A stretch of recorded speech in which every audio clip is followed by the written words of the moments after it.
संशोधनको कार्यदलले बहस पत्रको मस्यौदा तयार पार्दैछ। छलफलका प्रारम्भिक विषयमा धर्मनिरपेक्षता, संवैधानिक राज संस्था, प्रदेश खारेजीका विषय देखिँदैनन्।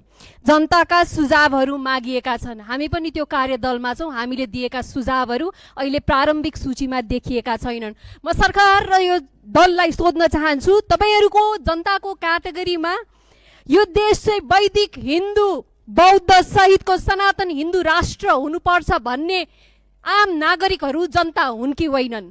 म तपाईहरूलाई सोध्न चाहन्छु, अभिभावकको रूपमा राज संस्था, संवैधानिक राज संस्था चाहिन्छ भन्ने नागरिकहरू तपाईहरूको जनता हुन् कि होइनन्?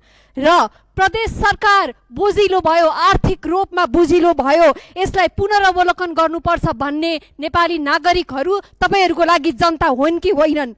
एकपटकको नेपाली सधैँको नेपाली हुनुपर्छ भन्ने मान्यता बोक्ने नागरिकहरू नेपाली जनता हुन् कि होइनन्? जनताको सुझाव त पहिला पनि लिएको थियो सभामुख महोदय। त्यति बेला ती विचारहरूलाई जुट र प्लास्टिकका बोरामा थन्काइएको थियो। यसपटक डिजिटल बोरामा थन्काउने हो कि भनेर हामी त्यसलाई नजदिकबाट निहालिराखेको छौँ। त्यति पनि बेला पनि जनतालाई भनिएको थियो शासन व्यवस्था, राज्य संरचना जस्ता केही विषय उत्कृष्ट छन्, बाँकी कुरा समयअनुसार सम्झौता गरौँला भनेको थियो। यसपटक हामी यो बाँकीको सम्झौता गर्ने छैनौँ सभामुख महोदय। 2062 सालमा यो देशलाई हिन्दू राष्ट्रबाट धर्मनिरपेक्षता लाँदै गर्ने निर्णय 12 बुँदे बैठकमा पनि थिएन, 8 बुँदे बैठकमा पनि थिएन।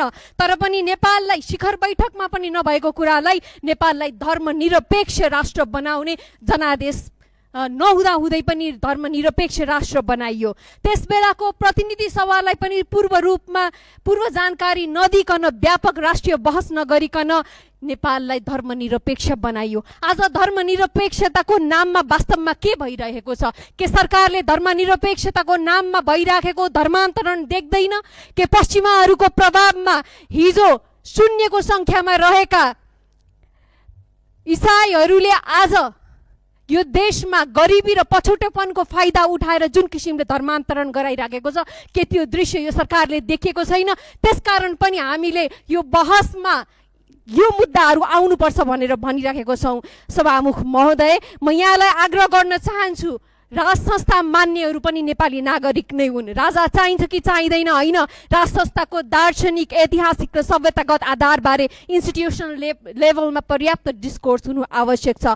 सभामुख महोदय, यसपटक पनि म सरकारलाई स्पष्ट रूपमा सचेत गराउन चाहन्छु, यदि संविधान संशोधनको अन्तिम मसौदासम्म यी विषयहरूलाई गम्भीर रूपमा समेटिएन भने देशभरिका सनातन धर्म मान्ने नागरिकहरू, राष्ट्र पहिचानको रक्षामा उभिने शक्तिहरू, राज संस्था चाहनेहरूले अन्तिम र निर्णायक लडाई लड्नुपर्नेछ।